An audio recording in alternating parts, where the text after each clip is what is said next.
मेरा नाम राधा है और मेरे परिवार में मेरी माँ, मेरे पिताजी और मेरा भैया राज रहते थे। मेरी माँ राज भैया से बहुत ज्यादा प्रेम करती थी और मेरे पिताजी मुझसे बहुत प्यार करते थे। पिताजी मुझे कहते थे, राधा तू तो मेरी जान है। पिताजी का यह प्रेम देखकर मैं बहुत खुश होती थी, मगर पिताजी जिस तरह मुझसे प्यार करते थे वैसा वह कभी राज भैया से नहीं करते थे। उन्होंने कभी राज भैया को गले नहीं लगाया था और न ही कभी प्यार से बात की थी। जब भी राज भैया अपने स्कूल में टॉप करते तो माँ उन्हें बहुत सारा प्यार करती, उनकी पसंद का खाना बनाती, लेकिन पिताजी उन्हें बधाई देना तो दूर मुस्कुराकर देखते तक नहीं थे। पिताजी की यह नफरत राज भैया को बहुत उदास कर देती थी। उस वक्त मैं बहुत छोटी थी, मगर राज भैया को यूं उदास देखकर मैं भी दुखी हो जाती और उन्हें समझाकर कहती, क्या हुआ, पिताजी प्यार नहीं करते तो माँ तो आपसे बहुत प्यार करती हैं। मेरी यह बात सुनकर राज भैया कुछ सोचते और मुस्कुरा देते। फिर मैं राज भैया से कहती, माँ मुझे आपकी तरह प्यार क्यों नहीं करती। राज भैया मुझे चिढ़ाते और कहते, क्योंकि तुम माँ को मंदिर की सीढ़ियों पर मिली थी, इसलिए माँ मुझसे ज्यादा प्रेम करती हैं। राज भैया की बात सुनकर मैं बहुत रोती और नाराज हो जाती। मैं पिताजी को सारी बात बताती तो पिताजी उल्टा राज भैया पर गुस्सा हो जाते और कहते, ऐसी बातें मेरी बेटी से मत किया करो, वरना मुझसे बुरा कोई नहीं होगा। पिताजी का गुस्सा और नफरत देखकर माँ उनसे नाराज हो जाती और दोनों में खूब झगड़े होते। मैं और राज भैया माँ पिताजी को झगड़ते देखकर उदास हो जाते। राज भैया मुझे उदास देखकर कहते, राधा माँ पिताजी तो हमेशा ऐसे ही झगड़ते हैं, तुम चलो हम कहीं जाकर खेलते हैं। राज भैया मुझे वहां से लेकर चले जाते और हम दोनों बहन भैया एक दूसरे को बहलाने के लिए देर तक खेलते। ये तो हमारे बचपन की बात थी। हम दोनों बहन और भैया का बचपन लड़ते झगड़ते गुजर रहा था। ऐसे ही एक दिन मैं स्कूल से घर आई तो मुझे अपने घर में बहुत सारे लोग नजर आए। इतने सारे लोगों को अपने घर में देखकर मैं डर गई थी और राज भैया के पीछे जा छुपी। फिर राज भैया से पूछने लगी, इतने सारे लोग हमारे घर क्या कर रहे हैं और आप रो क्यों रहे हैं। मेरी बात सुनकर राज भैया ने मुझसे कहा, राधा हमारे पिताजी अब हमारे साथ नहीं रहे। पहले तो मैं राज भैया की बात समझ नहीं सकी थी, फिर बाद में मुझे पता चला कि कोई क्यों और कैसे हमको हमेशा के लिए छोड़कर चला जाता है। पिताजी के जाने के बाद मैं अकेली हो गई थी। माँ मुझे चुपचाप देखकर मेरे पास आई और कहने लगी, राधा तुम्हारे पिताजी नहीं हैं तो क्या हुआ, तुम्हारी माँ तो जिंदा है ना। माँ की यह बात सुनकर मैं खुश हो गई थी।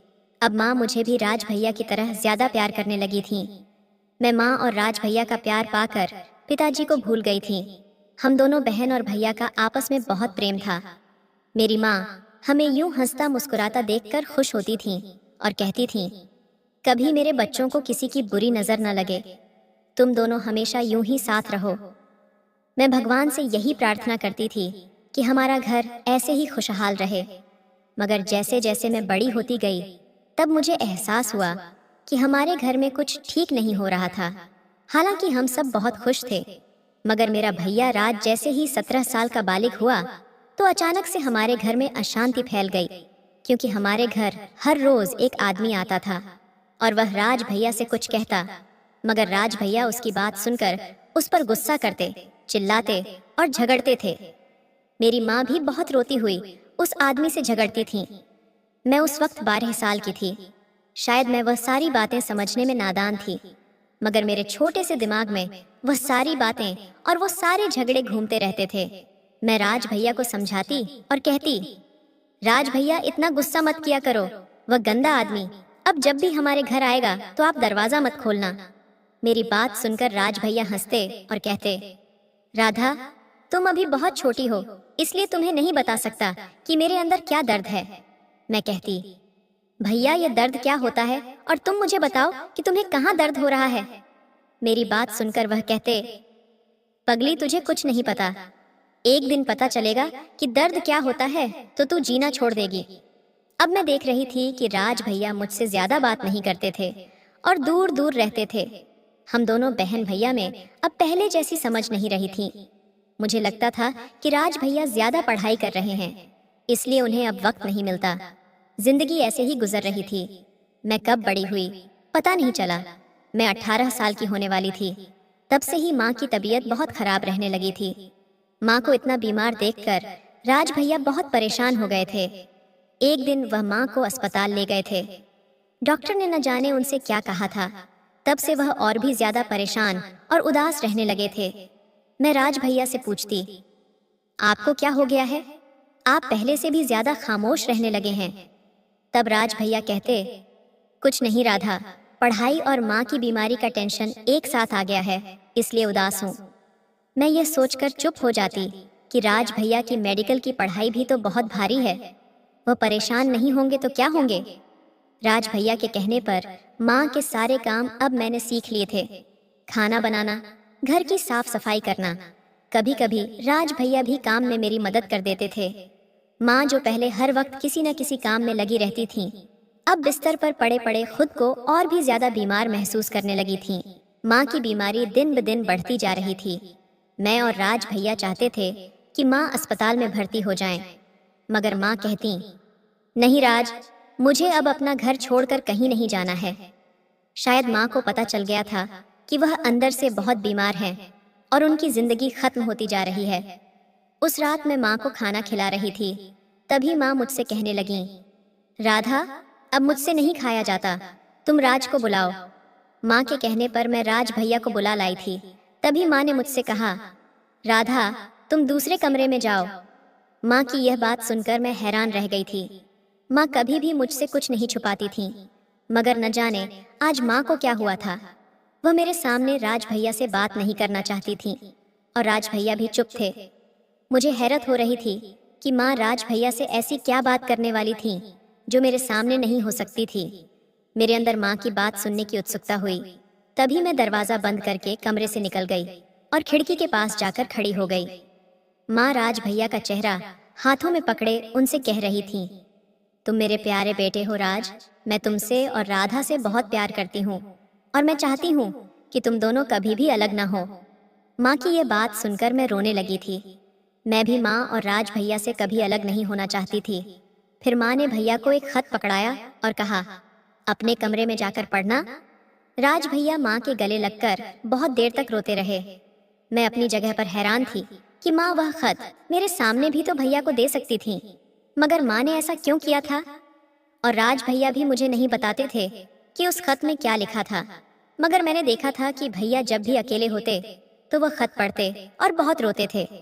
मुझे बहुत उत्सुकता थी कि उस खत में आखिर क्या था और राज भैया जो मुझसे हर बात साझा करते थे, वह उस खत की बात मुझसे क्यों छुपा रहे थे। मेरी उत्सुकता के कारण मैंने एक दिन भैया से पूछ ही लिया, भैया, मैं जानती हूँ कि माँ ने उस रात आपको एक खत दिया था, मगर आप वह खत मुझे क्यों नहीं बताते? मुझे भी वह खत पढ़ना है। मेरी बात सुनकर राज भैया मुझे हैरत से देखने लगे। फिर कुछ सोचते हुए बोले, अभी सही वक्त नहीं है, मैं वह खत तुम्हें जरूर दूंगा, मगर सही वक्त आने पर। राज भैया की यह बात सुनकर मैं खामोश हो गई थी। राज भैया अपनी जुबान के पक्के थे। जब उन्होंने कहा था कि वह सही वक्त पर खुद ही वह खत मुझे देंगे, तो मुझे अब उस सही वक्त का इंतजार करना था। एक दिन ऐसे ही मैं कॉलेज से घर आई तो माँ को बेहोश पड़ा देखा। मैं चिल्लाने लगी। मेरे चिल्लाने पर राज भैया भी वहां चले आए। राज भैया ने जैसे ही माँ को देखा तो मुझे गले से लगाकर कहने लगे, राधा माँ अब हमारे साथ नहीं रही, वह भगवान के पास चली गई हैं। मैं भैया की बात सुनकर माँ के मुरझाए हुए चेहरे को देखती रह गई। मुझे माँ के हमें छोड़ जाने का बहुत सदमा लगा था और मुझसे ज्यादा सदमा शायद राज भैया को लगा था। वह अब घर पर कम रहने लगे थे, मुझसे बात भी कम करते थे। अकेले बैठकर माँ का दिया वह खत पढ़ते रहते और बहुत रोते। जब मैं उन्हें समझाती तो वह मुझे भी डांट देते। मैं राज भैया के ऐसे बदल जाने पर उदास हो गई थी। मुझे नहीं पता था कि एक माँ के चले जाने से हमारा रिश्ता इस तरह खत्म हो जाएगा। राज भैया रात देर तक घर पर नहीं आते तो मैं बहुत डर जाती, क्योंकि हमारे इतने बड़े घर में अब हम 2 ही लोग रहते थे और राज भैया भी मुझे अकेला छोड़कर चले जाते थे। एक दिन मैंने रोते हुए राज भैया से कहा था, मुझे अकेले छोड़कर मत जाया करो, मुझे बहुत डर लगता है।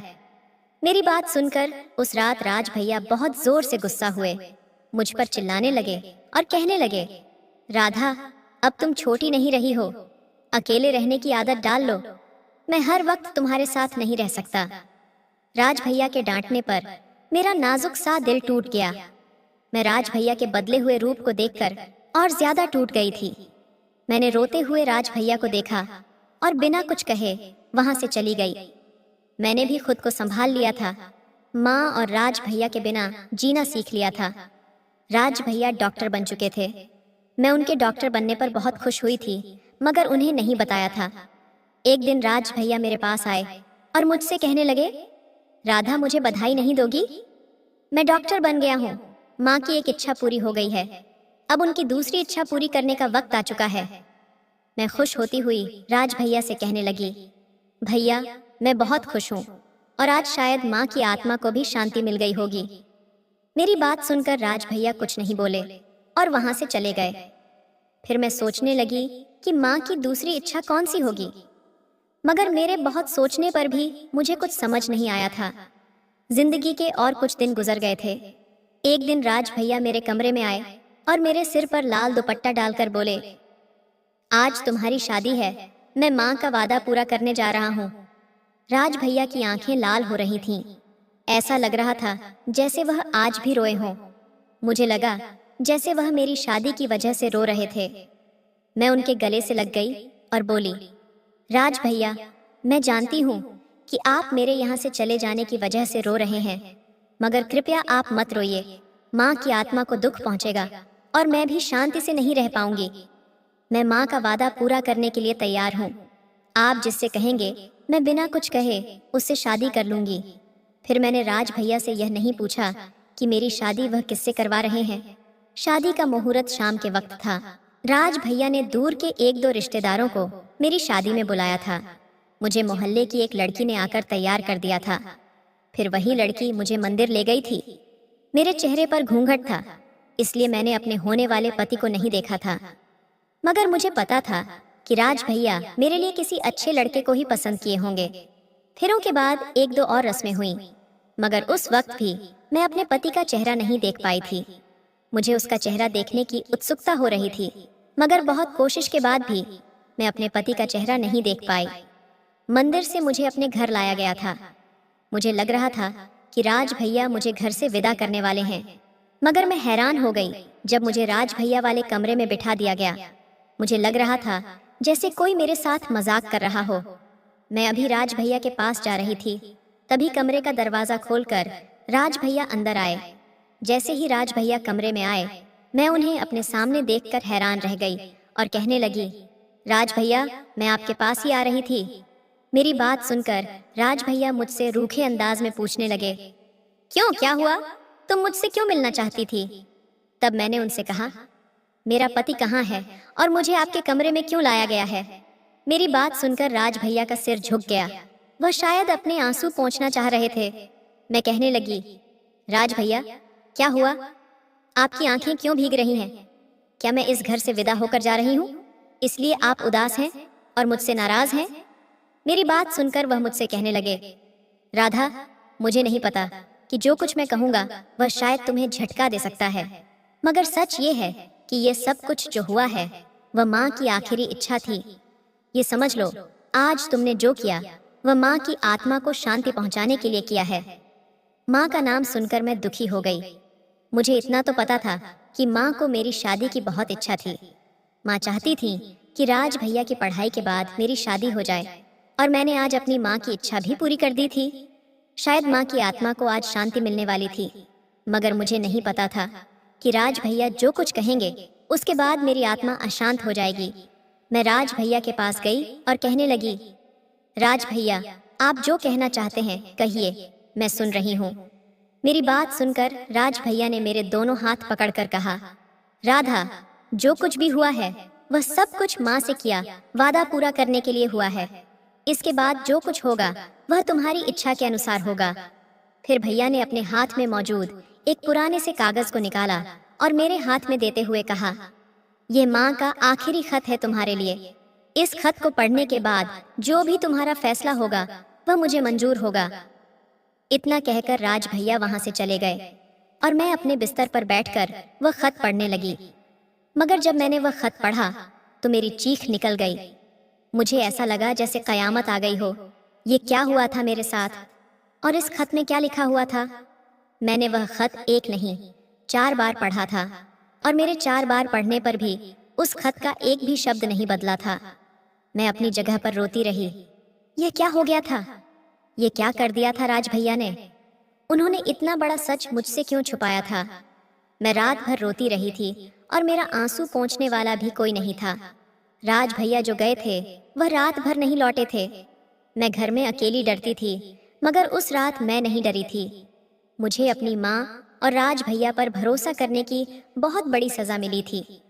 मैं अब पहले से बहुत ज्यादा बदल गई थी, गुमसुम सी रहने लगी थी, और हर रोज वह खत पढ़ती थी जो माँ ने लिखा था। माँ ने खत में लिखा था, राधा मेरी प्यारी बेटी, जब तुम यह खत पढ़ रही होगी तब मैं तुम्हारी जिंदगी से बहुत दूर जा चुकी होंगी। मुझे अपनी बीमारी से ज्यादा इस बात का अफसोस है कि मैं तुम्हें तुम्हारे पिताजी की तरह अपने प्यार का एहसास नहीं करवा पाई, मगर मैं तुमसे बहुत प्यार करती हूँ। क्यों ना करूँ? तुम मेरी अपनी संतान हो, और एक माँ अपनी सारी संतान को एक जैसा प्यार देती है। हाँ, बस उसका एहसास उस वक्त कम होता है जब कोई दूसरा भी तुमसे ऐसा ही प्यार करे। तुम्हें अपने पिताजी के प्यार के सामने शायद मेरा प्यार कम लगता होगा, मगर नहीं, दुनिया की कोई भी माँ अपनी संतान से एक सा प्यार करती है। ये खत लिखते हुए मुझे बहुत तकलीफ हो रही है। ऐसा लग रहा है जैसे मेरे हाथ में पेन पकड़ने की भी शक्ति नहीं है, मगर मुझे तुम्हें एक सच बताना बहुत जरूरी है, इसलिए मैं अपना दर्द भूलकर ये खत तुम्हें लिख रही हूँ। राधा मेरी प्यारी बेटी, मैं जानती हूँ कि तुम मेरे बाद जिंदगी में बहुत अकेली हो जाओगी, मगर यह जीवन है और यहाँ अकेले ही संघर्ष करना पड़ता है। राधा, इस खत को लिखने की असली वजह यह है कि मुझे तुम्हें एक सच बताना है, एक सच जो तुम्हारी और राज की जिंदगी से जुड़ा हुआ है। राज और तुम एक घर में एक साथ बड़े हुए हो। तुम राज को अपना बड़ा भैया मानती हो, मगर यह सच नहीं है। राज तुम्हारा भैया नहीं है। राज मेरी और तुम्हारे पिताजी की संतान नहीं है। राज मेरे दूर के दोस्त रमेश मेहरा का बेटा है। मैं जब छोटी थी तो हम दोनों एक साथ ही पढ़ते थे, और वह मेरा सबसे अच्छा दोस्त था। रमेश मेहरा एक बहुत बड़ा बिजनेसमैन था। उसकी पत्नी, जो राज की माँ थी, राज के जन्म के वक्त ही मर चुकी थी, और रमेश की जान को खतरा था। इसलिए रमेश मेहरा ने राज को मेरे हवाले कर दिया था। रमेश मेहरा जानता था कि मैं राज को बेटे की तरह रखूंगी, और मैंने उसका यह भरोसा कभी नहीं टूटने दिया। मगर तुम्हारे पिताजी ने राज को कभी अपने बेटे की तरह स्वीकार नहीं किया। मैंने अपनी जिंदगी में बस यही चाहा कि तुम्हारे पिताजी राज को भी अपना बेटा मान लें, मगर जिंदगी में सारी इच्छाएं पूरी हों, यह तो नहीं होता ना। और राज बचपन से ही जानता था कि तुम दोनों सगे भैया बहन नहीं हो। मेरी तुमसे और राज से यही विनती है कि तुम दोनों एक दूसरे से शादी करके मेरे घर को हमेशा के लिए खुशियों से भर दो। मैं अपने जीवन में ही तुम दोनों को एक होते देखना चाहती थी, मगर मेरी यह बीमारी मुझे ऐसा नहीं करने दे रही है। मैंने उस रात भी राज से वादा लिया था कि वह मेरी यह आखिरी इच्छा जरूर पूरी करेगा। अब राधा, तुम्हारी बारी है। ये सब करके तुम अपनी माँ की आत्मा को शांति पहुंचाओगी। अपने और राज्य के जीवन का यह सच जानकर मुझे बहुत दुख हुआ था। मुझे राज से इस बात पर ज्यादा गुस्सा था कि उसने मुझे कभी नहीं बताया कि वह मेरा सगा भैया नहीं है, और न ही शादी के वक्त मुझे बताया कि वही मेरा होने वाला पति है। हाँ, उस रात मेरी शादी राज से ही हुई थी, और मैं राज को इस धोखे के लिए कभी माफ नहीं करने वाली थी। मैंने सोच लिया था कि मैं राज को कभी अपने पति के रूप में स्वीकार नहीं करूंगी। मैं राज से बात तक नहीं करती थी, तो वह भी मुझसे दूर दूर रहता था। हम दोनों पति पत्नी होने के बावजूद एक दूसरे से बहुत दूर थे। शायद राज के लिए भी इस बेजोड़ रिश्ते को स्वीकार करना मुश्किल हो गया था। दिन गुजरते जा रहे थे। राज को एक अस्पताल में नौकरी मिल गई थी। राज अपनी नौकरी में व्यस्त हो गया था, और मैं अपने घर में खुद को व्यस्त रखती थी, मगर मेरे अंदर राज के लिए नफरत पैदा हो गई थी। मैंने सोच लिया था कि मैं उससे तलाक लेकर अपने जीवन की फिर से नई शुरुआत करूंगी। राज देर रात तक अस्पताल से वापस आता था। उस रात मैंने भी फैसला किया था कि मैं राज से तलाक की बात कह दूंगी। मैं राज का इंतजार करती रही थी। राज और मैं अलग अलग कमरों में सोते थे। राज मुझे इतनी रात तक जागता देखकर हैरान हो गया। और अपना बैग टेबल पर रखते हुए मुझसे पूछने लगा, क्या हुआ राधा, तुम आज इतनी रात तक क्यों जाग रही हो? राज आज बहुत दिनों बाद मुझसे ऐसे बात कर रहा था। मैंने अपने अंदर उठते गुस्से को शांत किया और कहने लगी, मेरा और तुम्हारा साथ गुजारा नहीं हो सकता। मैं ऐसे रिश्ते को नहीं मानती जिसे स्वीकार करने को मेरा मन ही न माने। मुझे तुमसे तलाक चाहिए। राज मेरी बात सुनकर हैरान नहीं हुआ था। वह जैसे जानता था कि मैं उससे यही बात करूंगी। तब वह मेरे सामने आया और कहने लगा, राधा, मैं जानता हूं कि तुमने हमेशा मुझे अपना बड़ा भैया माना है, मगर यह सच नहीं था। मैं माँ की यह इच्छा बचपन से ही जानता था, मगर माँ पिताजी की वजह से तुमसे कुछ नहीं कहता था। राधा, मैंने पिताजी की नफरत देखी है और अपने सगे रिश्तों को भी उस नफरत की आग में जलते देखा है। तुम्हें याद है, बचपन में हमारे घर एक आदमी आता था। वह आदमी मेरा चाचा था। वह मुझे अपने साथ ले जाना चाहता था क्योंकि मेरे पिता की सारी प्रॉपर्टी मेरे नाम थी। वह मुझे अपने साथ ले जाकर मेरी सारी प्रॉपर्टी अपने नाम करना चाहता था, मगर माँ ने मेरे चाचा की उस चाल को कभी कामयाब नहीं होने दिया। माँ के प्रेम की वजह से मैंने कभी पिताजी और चाचा की नफरत को अपने दिल पर नहीं लिया, क्योंकि माँ चाहती थी कि मैं सबसे अच्छा इंसान बनूं और इंसानों के काम आऊं। मेरी बातें समझने में शायद तुम्हें अभी थोड़ा वक्त लगेगा, मगर एक दिन तुम समझ जाओगी। और मैंने पहले भी कहा था, ये शादी माँ से किया वादा पूरा करने के लिए मैंने की है। अब तुम तलाक चाहती हो तो मैं तुम्हारी यह इच्छा भी पूरी कर दूंगा, मगर तुम मुझे थोड़ा सा वक्त दो। मैं राज के इतनी जल्दी मान जाने पर हैरान थी। मुझे लगा था कि राज मेरी बात सुनकर गुस्सा होगा और मुझ पर अपने पति होने का हक जमाएगा, मगर राज ने तो मेरी बात का ऐसा जवाब दिया कि मेरे पास कहने के लिए शब्द ही नहीं बचे। मैं जिस गुस्से में आई थी उतनी ही शांति से वहां से चली गई। राज और मेरी शादी को 2 महीने गुजर चुके थे। मैंने उस रात के बाद राज से तलाक की बात नहीं की थी, मगर मुझे पता था कि राज ने जो कहा है वह अपना वादा पूरा करके ही रहेगा। इसलिए मैं भी शांत हो चुकी थी। उस रात भयंकर तूफानी बारिश हो रही थी। बिजली और बारिश के शोर से मेरे घर में अजीब सी आवाजें आ रही थीं। मुझे अपने कमरे में बहुत डर लग रहा था। ऐसा लग रहा था जैसे कोई मुझे देख रहा हो। मैं डरती थरथराती हुई राज के कमरे में चली आई।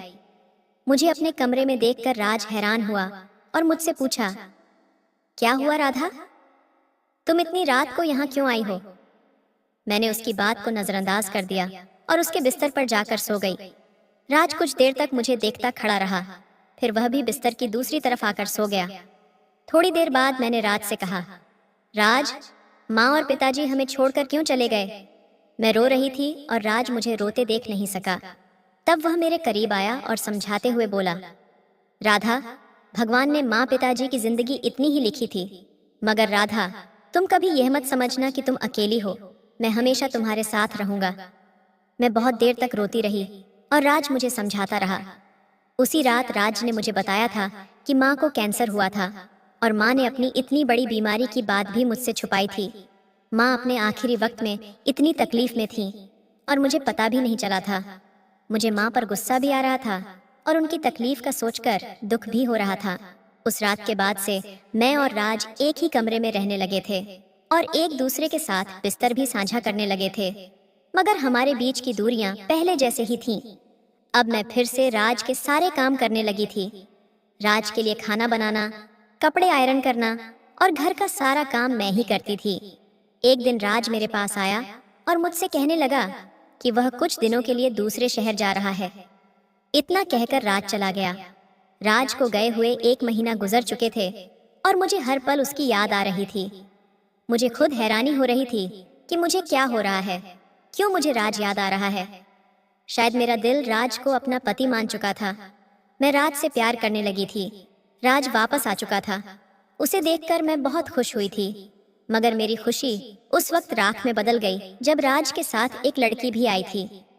राज ने उस लड़की से मिलवाते हुए कहा, ये डॉक्टर प्रिया है और ये मेरे साथ काम करती है। प्रिया बहुत सुंदर और मॉडर्न थी। राज के साथ प्रिया को देखकर मुझे बिल्कुल अच्छा नहीं लगा था। ऐसा लग रहा था जैसे प्रिया राज को मुझसे दूर करने आई हो। मैं प्रिया से जलन महसूस करने लगी थी। उन्हें राज के साथ देखकर मेरा मन करता था कि मैं पूरी दुनिया को आग लगा दूं। अब जब भी प्रिया घर आती, मैं खुद को कमरे में बंद कर लेती। राज मुझे बुलाने आते तो मैं बहाना बना देती। प्रिया हर शाम मेरे घर आने लगी थी और राज भी उसके साथ रहकर बहुत खुश दिखता था। उस रात मुझे बहुत बुखार हो रहा था। राज फिर अपने साथ प्रिया को ले आया था।